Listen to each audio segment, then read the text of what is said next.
Bienvenidos amigos de Reporte Knicks a este nuestro sexto podcast en el cual vamos a estar hablando de lo que sucedió la semana pasada con los neoyorquinos. Una semana que tuvo 4 encuentros, una semana complicada porque iniciaban una gira de 5 partidos por la costa oeste. 4 de ellos, como ya lo mencionaba, se efectuaron durante la semana pasada. El quinto será esta noche en contra de el Thunder. Pero bueno, se enfrentaron primero al equipo del Jazz, que llegaba invicto en casa, después a los Nuggets, posteriormente a los Warriors, y ayer terminó las actividades de esta semana enfrentando al equipo de los Suns. Una semana que, vamos a decirlo de esta manera, nos deja con un sabor amargo al final, después de haber iniciado de una manera realmente extraordinaria.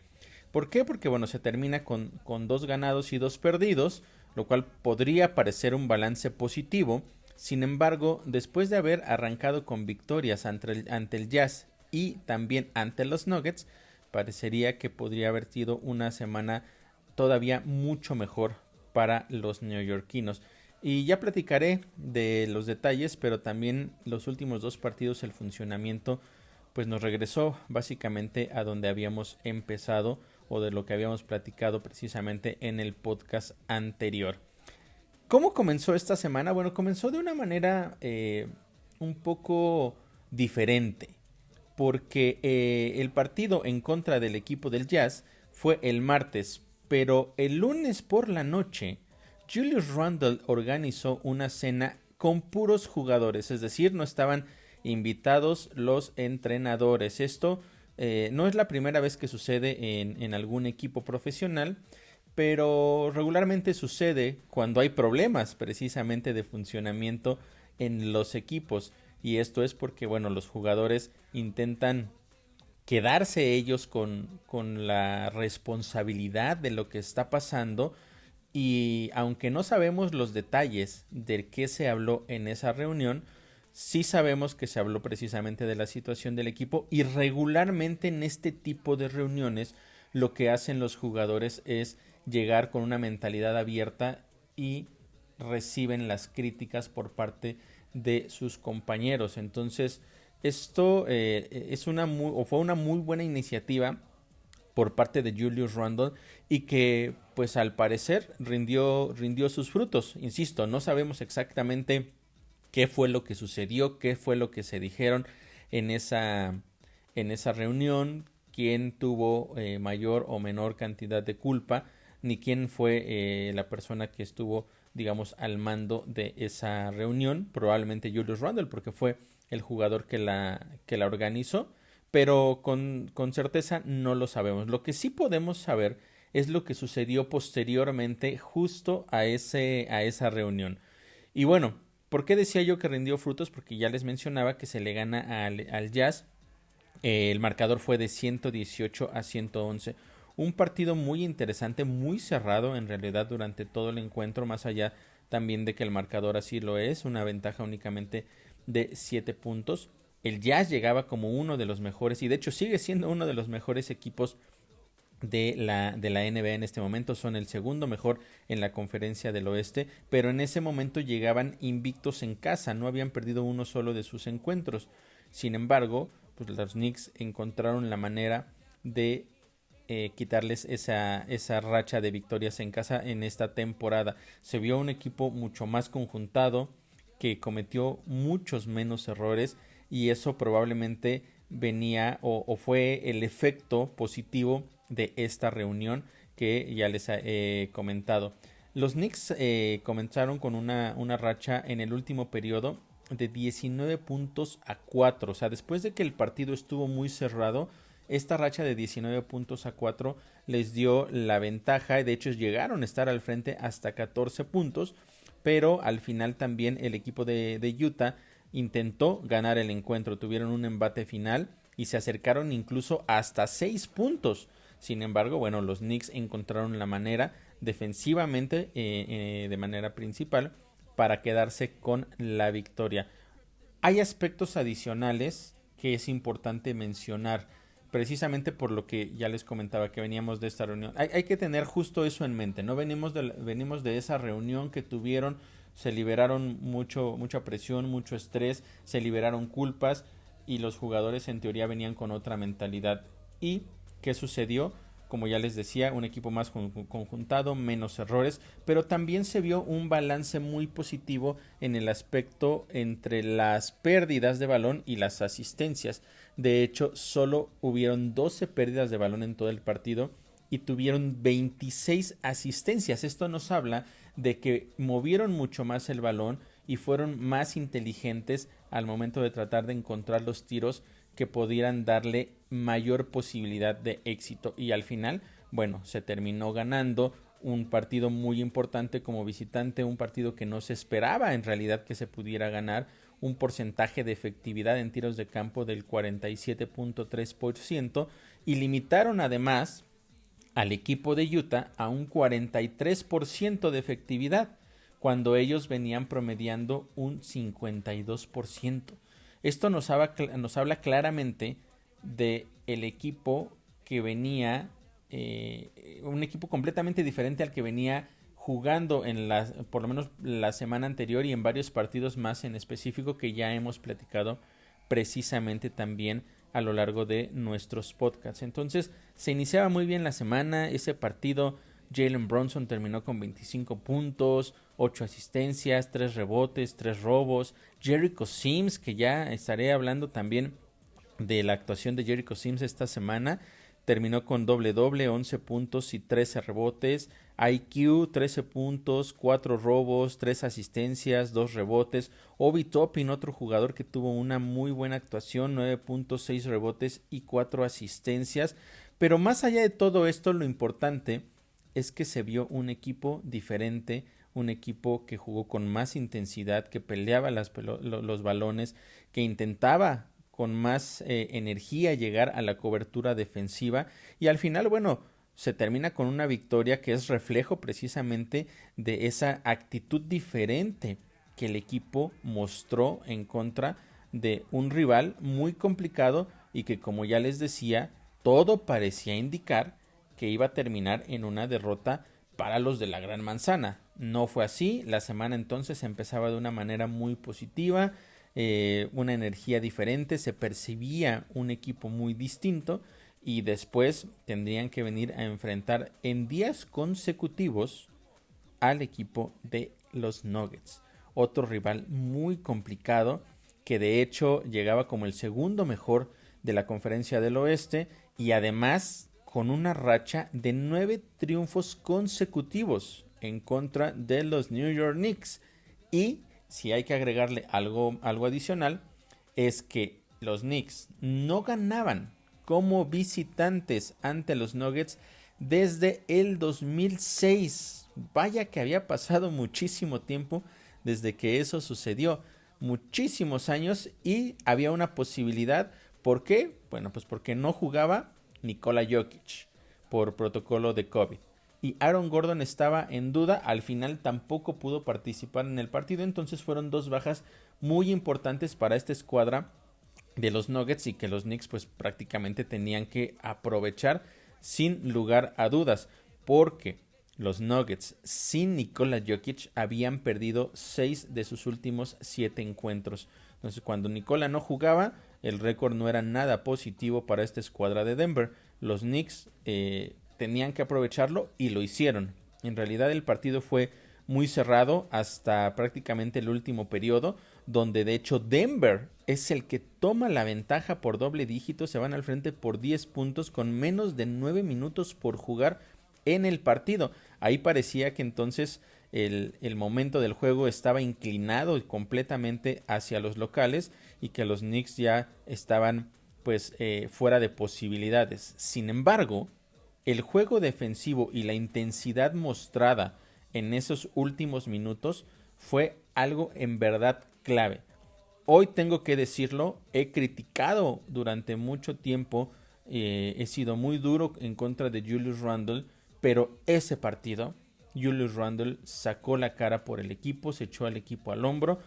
Ya hablaré más adelante de sus estadísticas, pero lo que mostró dentro de la duela en cuestión de intensidad, de las ganas por quedarse con la victoria, fue algo que no había visto yo en Julius Randle en muchísimo tiempo. Probablemente quizá nunca lo había visto en los Knicks en Nueva York, pero en verdad hay que hacer ese paréntesis y decir que Julius Randle ese partido mostró lo que se tenía que tener para poder ganar el encuentro.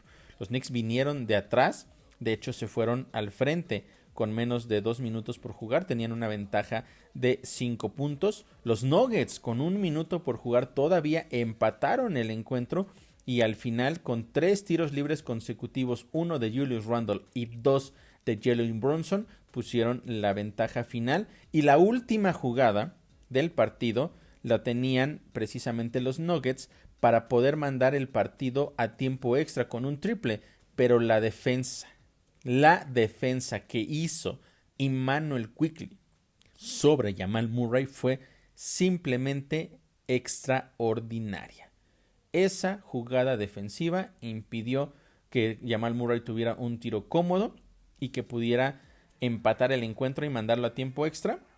Y bueno, finalmente los Knicks se quedan con la victoria, otra victoria hay que decirlo, segunda victoria consecutiva que no se esperaba que se tuviera, pero que al final fue muy merecida por lo que se trabajó durante todo el encuentro.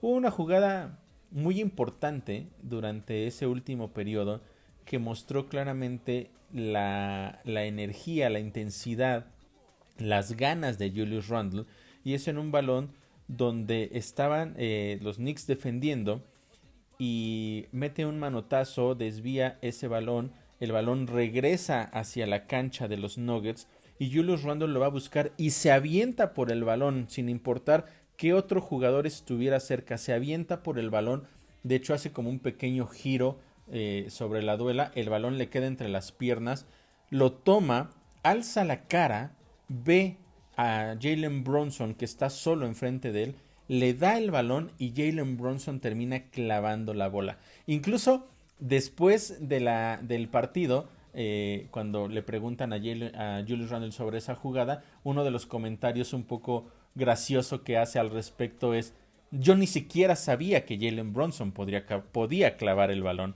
Y es que esa jugada en verdad marcó ese partido y fue, digamos, el ejemplo perfecto de lo que Julius Randle hizo durante todo el encuentro. De verdad cargó con el equipo 34 puntos, 11 rebotes, 4 asistencias, 4 robos. Eso también es un tema muy importante porque fue de ahí de donde partieron en determinados momentos las ofensivas de los Knicks y que terminaron en puntos y en momentos clave, que eso es otro de los aspectos importantes a tomar en cuenta. Entonces se gana en Utah, se gana también en Denver. 2 partidos que no se esperaba, como ya lo mencionaba, y con una actitud completamente diferente prácticamente de todo el equipo. No nada más es el tema de la efectividad, de las asistencias, sino es ver que los jugadores están en otro ritmo, con otras ganas, que buscan en verdad pelear los balones, que buscan defender, que toman decisiones mucho más acertadas, que no se precipitan. Eso fue alguna de las cosas que pudimos ver durante esos 2 partidos y ahí están los resultados. Ese es el estilo de juego que los Knicks tienen que tener. Sin embargo, desafortunadamente, este equipo no está acostumbrado no solo a tener esos momentos tan brillantes por un tiempo prolongado, sino que en realidad esos momentos brillantes son cortos, muy cortos.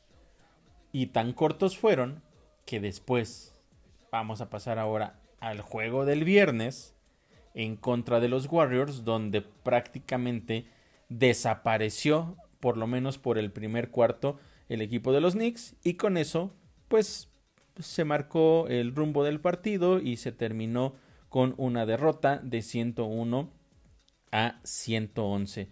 Se sabía, por supuesto, que era un partido muy complicado, porque estábamos enfrentando a un equipo muy acostumbrado a tirar triples.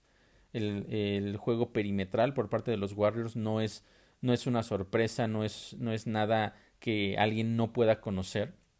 Sabemos perfectamente que Stephen Curry y también Klay Thompson y hay otros jugadores como Wiggins ahí también que fuera, detrás del arco de tres son realmente muy pero muy dominantes. Pero este equipo de los Warriors pues no venía con una racha muy buena. En realidad, de hecho, ni siquiera era de los equipos que estaban peleando en ese momento por estar dentro de los puestos de playoffs directo. Y venían, pero eso sí, venían con 6 ganados de 7 que habían jugado en la temporada, por lo menos en casa, aunque habían tenido una racha pésima como visitantes. De hecho, no habían ganado en ese momento ningún partido como visitantes y por eso estaban tan abajo dentro de los standings de la conferencia oeste. Pero los Knicks venían, por supuesto, de quitarle el invicto al Jazz. Venían en casa. Venían también de derrotar a unos Nuggets que también, lo olvidé mencionarlo, estaban invictos en casa esta temporada. Entonces, parecía que podía ser un escenario positivo por todo lo que estaba ocurriendo con los Knicks. Además de que los de la Gran Manzana tenían una racha de 3 victorias consecutivas en contra de estos Warriors como visitantes. Entonces, todo parecía ir bien. Todo parecía que si ya le ganaste a 2 grandes equipos como visitantes y estos Warriors no son la potencia que fueron al final de la temporada pasada y que los llevó al campeonato, pues era muy viable que los Knicks pudieran ganar este partido. Pero la realidad fue una completamente diferente. Antes de que ese partido se llevara a cabo, de hecho durante la semana, los Warriors mandaron a Wiseman a la G League. Pues él es uno de sus jugadores en realidad más altos y que cuando él está dentro de la duela pues le dan un poco más de prioridad o balance a la ofensiva, intentando jugar también más en la pintura. Entonces, mandando a Wiseman a la G League te dan un mensaje muy importante de que de ahí en adelante van a intentar que su fuerte siga siendo el de toda la vida, el tiro perimetral, la ofensiva perimetral, y buscar que tiros de media y principalmente de larga distancia sean la clave para que puedan quedarse con la victoria. Y así fue, insisto, nada extraño, nada que no supiéramos, pero los Knicks, como ya habíamos visto desde partidos anteriores, pues no tuvieron defensa en contra de un juego perimetral tan dominante. Los Warriors terminaron con 18 triples. Realmente una lluvia de triples que los Knicks no solo no pudieron parar, sino que no pudieron competir. Otra vez fue esta situación la que terminó impactando, y principalmente esto fue en los primeros minutos del partido.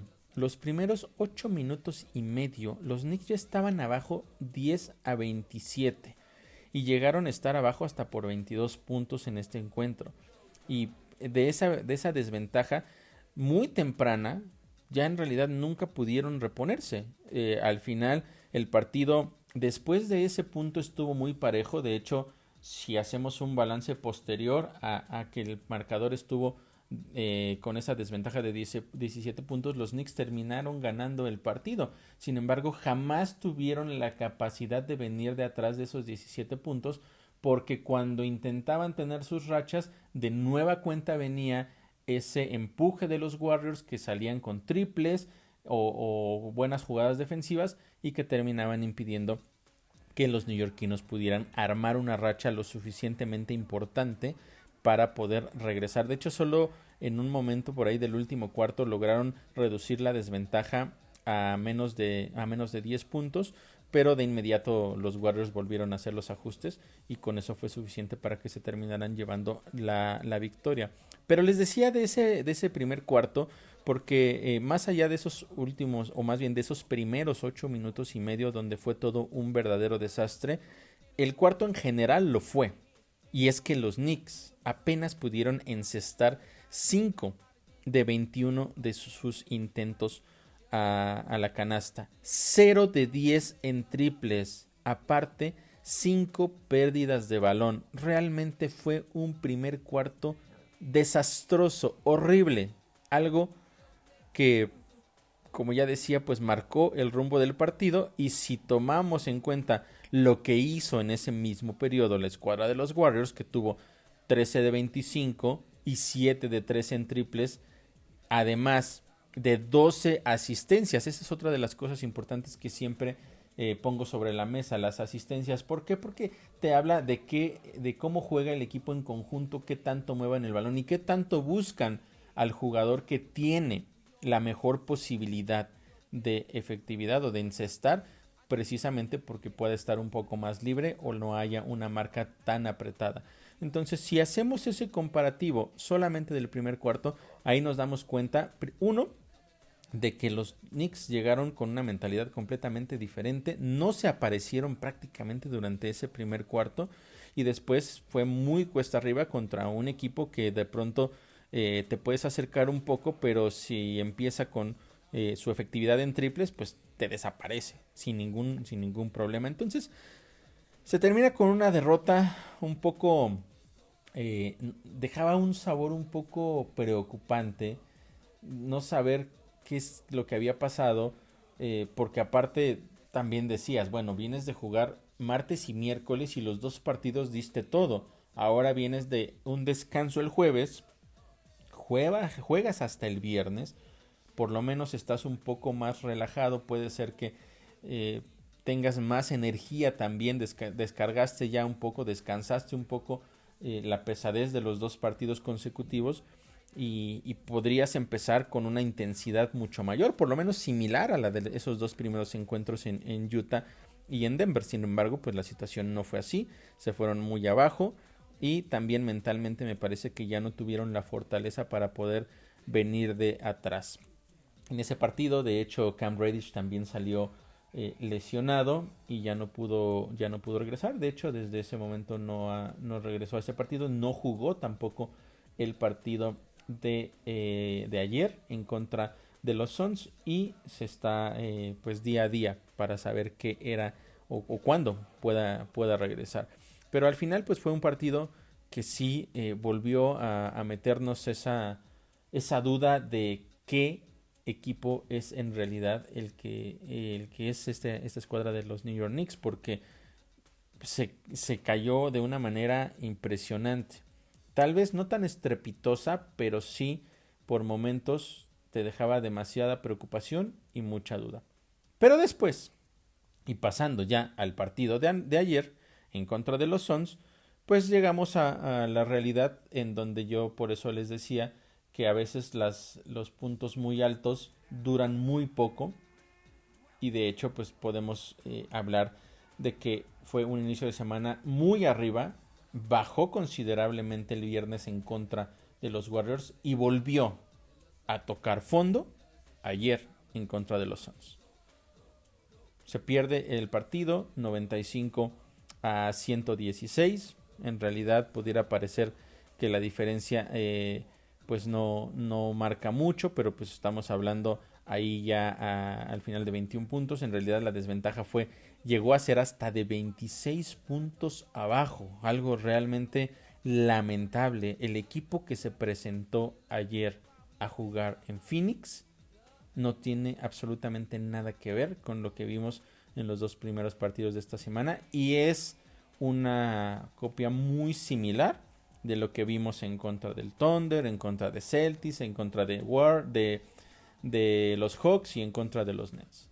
Un equipo sin alma, un equipo que de pronto depende mucho de lo que puedan hacer en tiros no tan seguros, por decirlo de alguna manera. El partido pues fue muy complicado porque al principio los Suns tuvieron una buena racha, los Knicks medio intentaron regresar, pero la segunda mitad fue verdaderamente un desastre.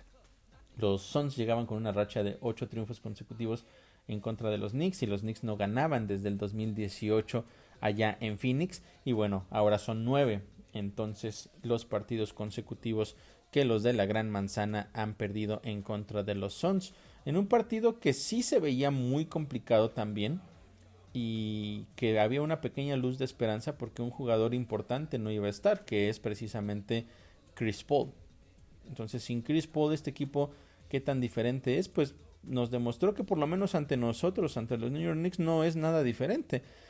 Como ya les mencionaba, se tuvo una primera mitad pareja. De hecho, los Knicks se fueron abajo apenas por 4 puntos, pero a partir del tercer cuarto todo volvió a la normalidad. Del lado negativo, por supuesto, para los Knicks, como nos han demostrado la mayor parte de esta temporada. Ese periodo lo terminan perdiendo por 13 puntos.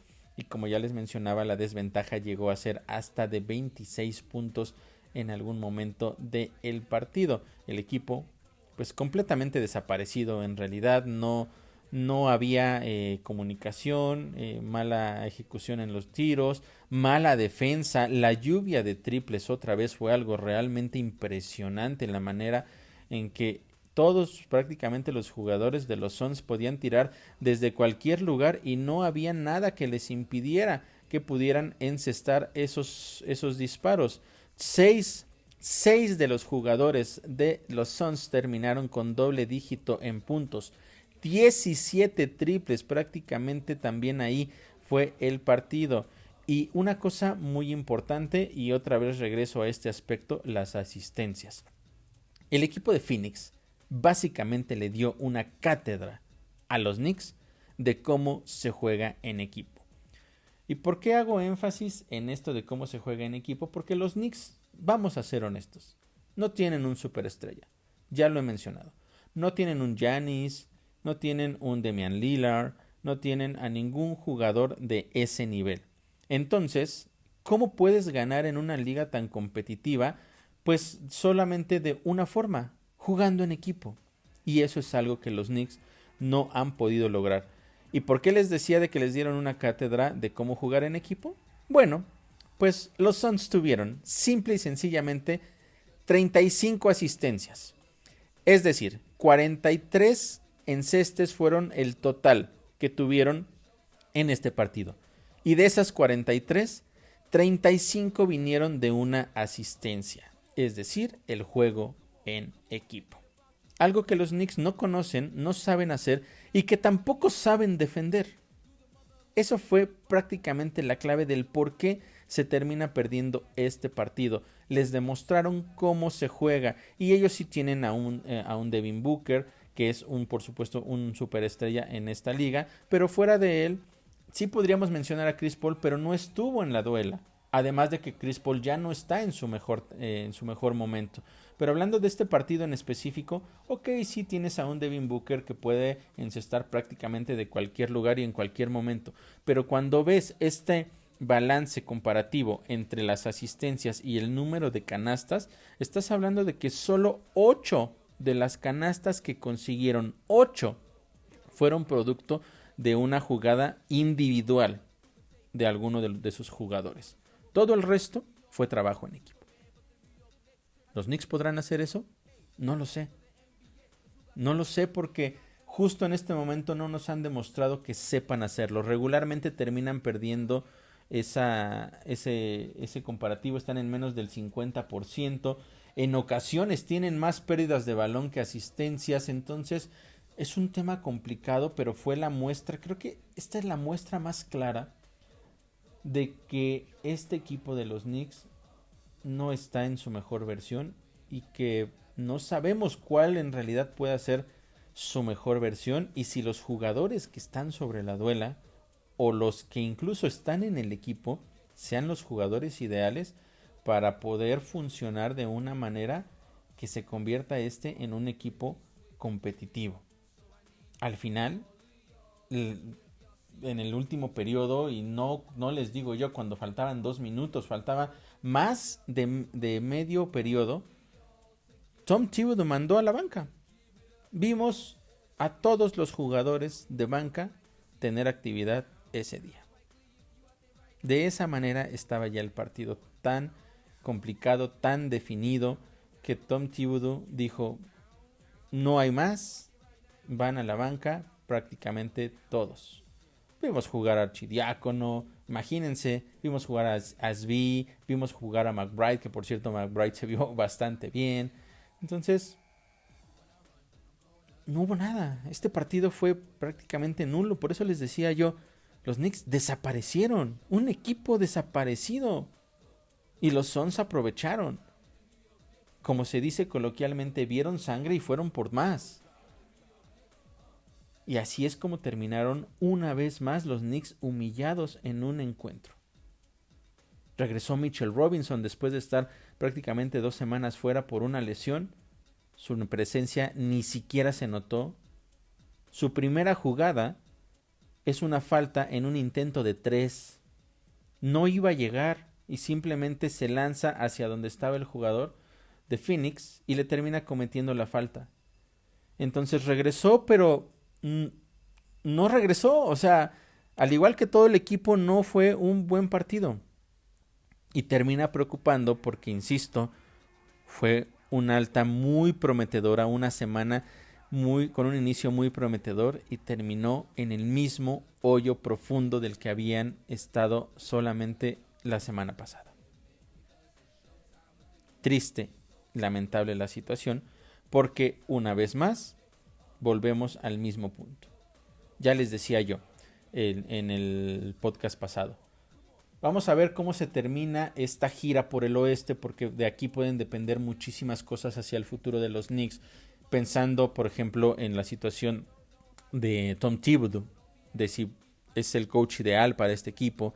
Pensando también en Julius Randle, que es uno de los jugadores que están muy, pero muy bajo la lupa para saber si es que se queda o se va.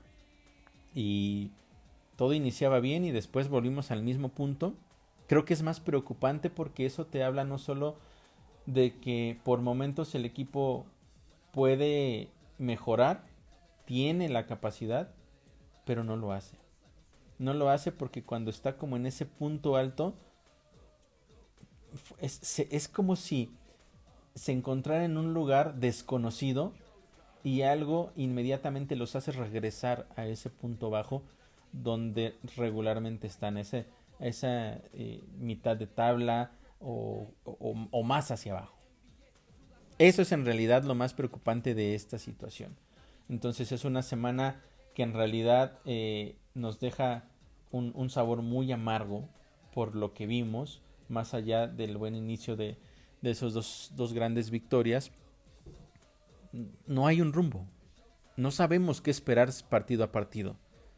Podemos enfrentarnos mañana a Giannis y ponerle tal vez una paliza y después perder por paliza con los Pistons. Eso puede suceder, porque este equipo no tiene identidad, no sabe cómo jugar, no sabe a qué juega. Y no sabe jugar en equipo. Y no sabe defender. Ese es el gran problema de esta escuadra de los New York Knicks. Y no hay en este momento, a mi parecer, un entrenador que les sepa marcar ese ritmo, marcar ese rumbo, guiar hacia dónde debe de ir, con lo que se tiene, porque eso es muy importante. No podemos hablar, porque mucha gente empezó a hablar del tema de que, bueno, entonces sí se equivocaron los Knicks al no traer a Donovan Mitchell. Pues no podemos hablar del jugador que ya no está, tenemos que hablar de los jugadores que están dentro de la duela, dentro del equipo. Y hoy es un equipo que no sabe dónde está, que no sabe cómo jugar y que no tiene una identidad. Preocupante. Preocupante, y hoy se cierra esta gira por el oeste en contra de un equipo del Thunder que ya nos humilló. Y en casa. Así es que todo podría seguir yendo cuesta abajo para los Knicks en esta gira por el oeste. Hay cosas importantes también que tenemos que mencionar.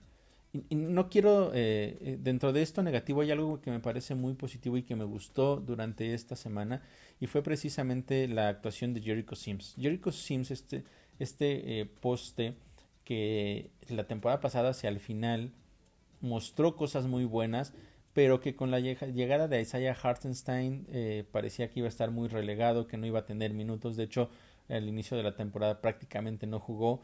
Se le dieron minutos esta semana, precisamente por el tema de la lesión de Mitchell Robinson, y la verdad es que lo que mostró durante estos 4 partidos, un promedio de 7.5 puntos, 8.5 rebotes, 1.5 bloqueos, pero más importante que todo eso, las ganas de jugar, las ganas de salir a dejarlo todo dentro de la duela. Estoy hablando de 8.5 rebotes, que podría decir, bueno, para un poste tendría que ser incluso más, ¿no? O es algo promedio. Sin embargo, la manera en la que pelea las tablas, la intensidad con lo que lo busca tanto a la ofensiva como a la defensiva, es algo que habla muy bien de Jericho Sims. Y es un jugador que dentro de esta semana con mucha incertidumbre podríamos destacar como uno de los jugadores más estables, más brillantes que se tuvo en la escuadra de los New York Knicks. No sé cuánto tiempo más Tom Thibodeau le pueda dar. Sabemos que Mitchell Robinson defiende bien, pero no encesta mucho y tiene a veces esos errores de juicio y comete faltas muy rápido. Muchas veces lo tienen que terminar sacando porque no es un jugador que pueda controlar las faltas. Tenemos a Isaiah, que me parece que a la ofensiva es muy bueno, pero a la defensiva le hace falta. Y entonces ahí está Jericho. Allí está Jericho, un jugador que cada partido sale con mucha intensidad, que sale a ganarse los minutos, que nunca se queja, que siempre está con una actitud positiva y que trata de sacar lo mejor o dar lo mejor de él en cada oportunidad que está en la duela. Sí tenía que destacar esto porque me parece que dentro de esta semana complicada para los Knicks, Jericho Sims es uno de los jugadores, si no es que el único, que brilla o que brilló y que deja una sensación positiva hacia el futuro. Vamos a ver si es que lo puede mantener. Creo yo que sí, porque lo más importante, insisto, que él pone sobre la duela cuando está ahí es la intensidad. No deja de pelear ningún balón. Ya después, si los tiros te caen, si logras bajar el rebote, si logras bloquear, muchas veces es circunstancial, pero él lo busca. Y eso es algo que es muy importante. Ahora falta ver si es que Tom Thibodeau le da más minutos o no a Jericho Sims. Pero hay otra situación de la que quiero hablar. Hay todavía un par de aspectos importantes de los que quiero hablar. Y el primero es uno que, como le dicen allá en Estados Unidos, el elefante en la habitación.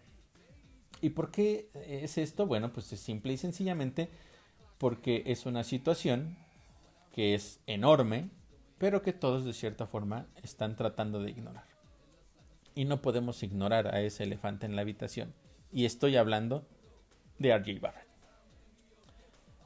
Sí, RJ Barrett fue un jugador que durante sus primeras temporadas mostró muchas cosas interesantes. Fue un jugador que cuando durante la temporada baja se habló de que podría estar dentro de los nombres que pudieran ser canjeados por ejemplo, para que llegara Donovan Mitchell. Muchos, y me incluyo, dijimos no. RJ Barrett es intocable en los Knicks, es el futuro de los Knicks. RJ Barrett es el jugador alrededor del cual se tiene que armar este equipo. Se le da un contrato por 4 años, $120 millones. ¿Merecido? En ese momento creo que todos pensábamos que sí. Justo en este momento, la verdad es que no sé qué pensar de RJ Barrett. En las últimas 2 semanas, un jugador que en teoría tiene que ser el líder del equipo está promediando 16.5 puntos por partido. Un 33% de efectividad en tiros de campo, 22.7 en tiros de 3. Falló 19 triples consecutivos en este periodo de tiempo. Y cuando está dentro de la duela, su balance en la estadística de más menos durante estas 2 semanas es de menos 8.8. Un tema complicado, porque insisto, es el jugador que no solo yo, sino muchos aficionados y también de hecho la institución en algún punto, y por eso le dan ese contrato, entendió que era una de las piezas clave para el éxito de esta escuadra. Y en las últimas 2 semanas, R.J. Barrett ha estado desaparecido. Ha habido partidos, como ya lo mencioné la semana pasada, en donde a principios del tercer cuarto lo sacaban y ya no regresaba. Y eso te habla precisamente de que no está en un nivel óptimo. ¿Qué está pasando con R.J. Barrett? Es un jugador, insisto, del que se esperaba mucho y que no está produciendo. Parece falta de confianza, también le falta intensidad, le falta inteligencia para tomar los tiros adecuados. No sé qué es lo que está sucediendo con R.J. Barrett, pero definitivamente no es el jugador que los Knicks estaban esperando. No es el jugador al cual o por el cual se pagó un contrato de 4 años y $120 millones, porque esa cantidad de dinero no se la pagas a cualquier jugador. Todos pensaban que R.J. Barrett esta temporada, con ese contrato y con la llegada también de Jalen Brunson, iba a despuntar. Se iba a convertir en esa superestrella que habíamos estado esperando. Desde hace 2 temporadas R.J. Barrett quiere o declaró que quería ser no solo un buen jugador a la ofensiva, sino que quería ser un excelente jugador defensivo y que quería estar dentro de los mejores jugadores defensivos de toda la liga. ¿Y dónde está? No lo he visto. No lo he visto ni a la ofensiva, no lo he visto a la defensiva. R.J. Barrett está haciendo nada sobre la duela de los Knicks en las últimas 2 semanas. Y si no se pone a trabajar, este equipo de los Knicks simplemente no va a levantar. Y es una situación complicada porque no vas a canjear al jugador que le acabas de pagar $120 millones. No lo puedes canjear. ¿Lo puedes mandar a la banca? ¿Cómo mandas a la banca a un jugador de $120 millones? No porque no se pueda. Por supuesto que puedes hacerlo. Pero entonces, ¿para qué le pagaste tanto a un jugador que vas a tener sentado en la banca? R.J. Barrett necesita cambiar. R.J. Barrett necesita mejorar. No sé qué es lo que tenga que hacer en los entrenamientos, en su mentalidad. No sé. No sé qué es lo que tenga que ajustar, con quién se tenga que acercar, quién lo tenga que ayudar. Pero R.J. Barrett necesita urgentemente cambiar. E insisto, no todo depende de las estadísticas. Las estadísticas sí son pésimas, pero además también, si no muestras esa actitud dentro de la cancha, muchas veces lo vemos con más energía reclamándole a los oficiales lo que no marcaron que tratando de buscar las canastas. Está perdido.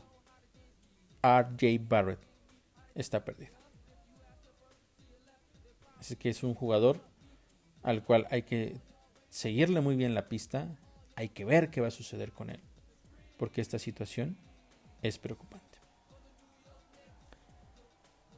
Y hablando de otro tema, y ya nos empezamos a acercar a esta temporada donde se empiezan a hablar de los canjes. Hay rumores de diferentes cosas. Lo primero es que ya hay equipos que están preguntando por Derrick Rose y también por Immanuel Quickley. 2 jugadores que, bueno, por supuesto Rose con toda la experiencia y lo que puede brindar también de la manera de liderazgo en el equipo, pues es un jugador importante y me parece que nadie en este equipo tiene más liderazgo que Derrick Rose. Si él se va, creo que sería una gran pérdida para los Knicks.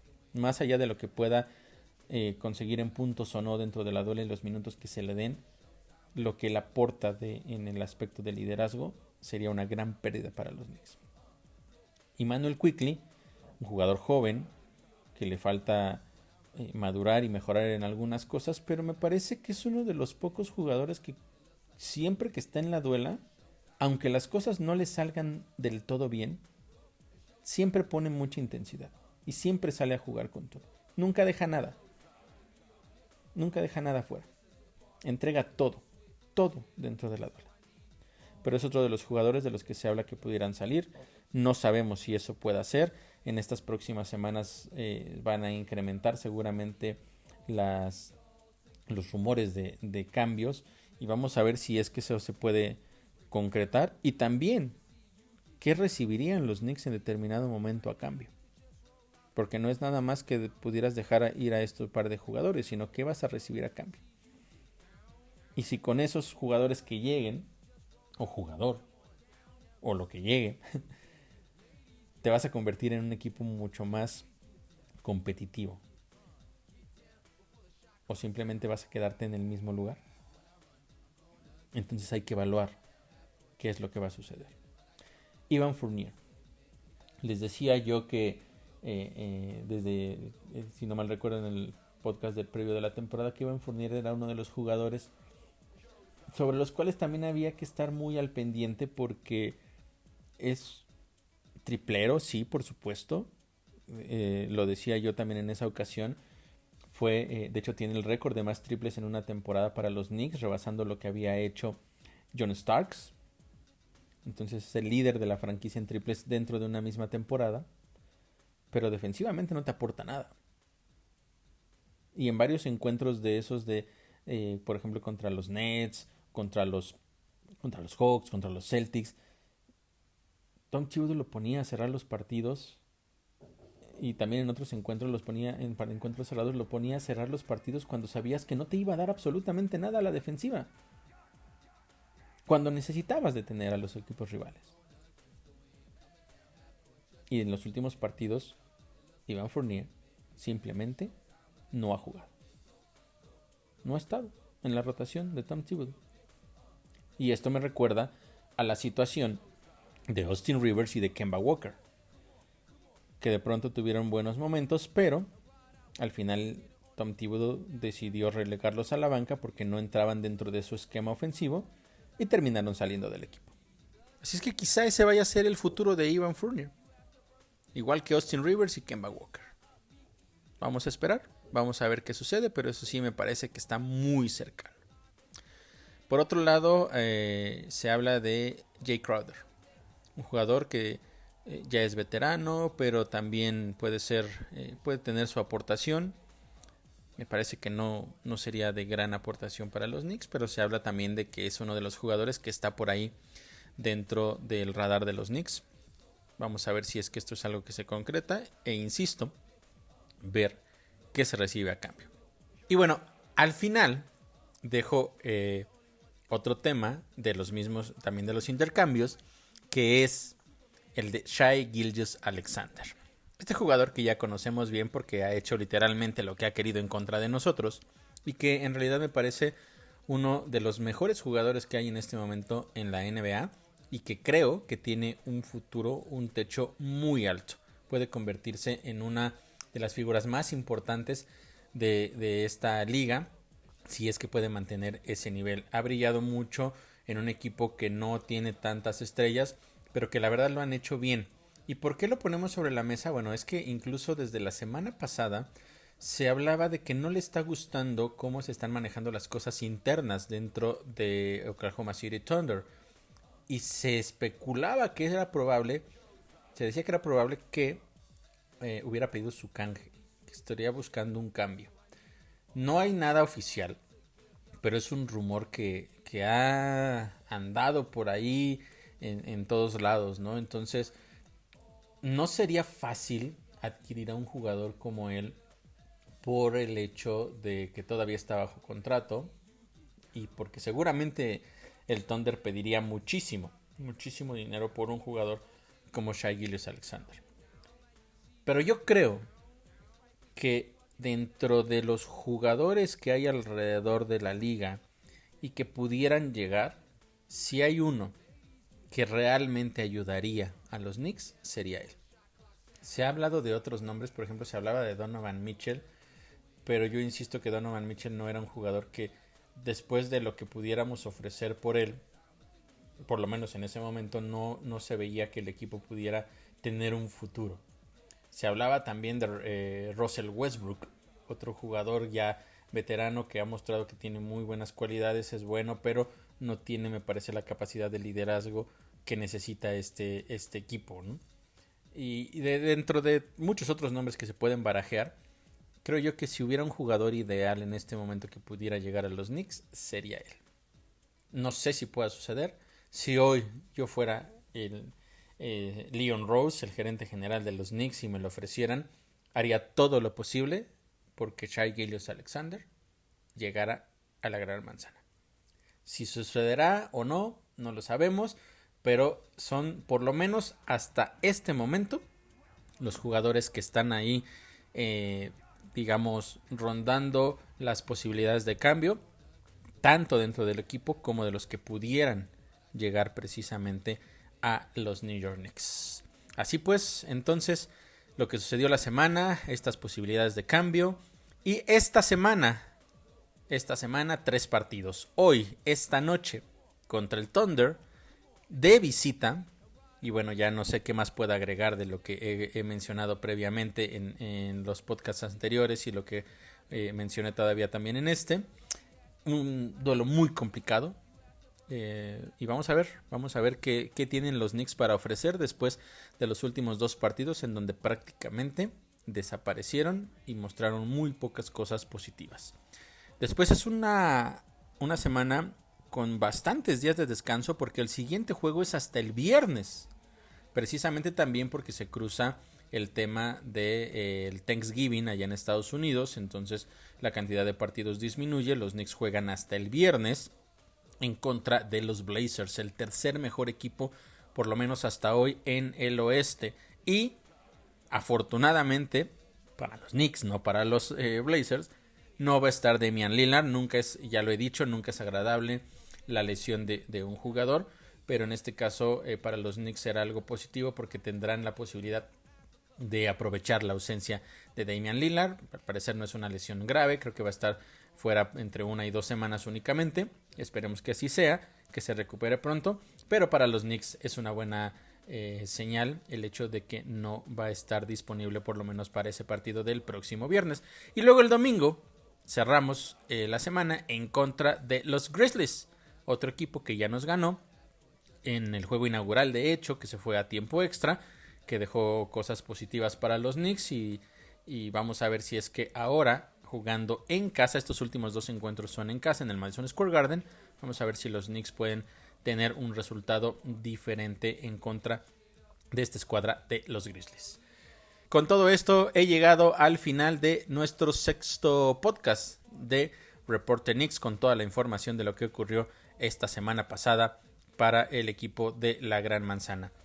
Reiterar nada más la situación, semana complicada, semana agridulce, muchas cosas tienen que cambiar, probablemente los cambios vayan a empezar a llegar en algunos intercambios y no sé qué más pueda suceder en esta escuadra de los Knicks en las próximas semanas, pero ya lo estaré platicando, por supuesto, en nuestras próximas emisiones de este podcast de Reporte Knicks. Por el momento, no me queda más que agradecerles a todos el favor de su atención, que tengan una gran semana y me pueden escuchar el próximo lunes. Hasta luego.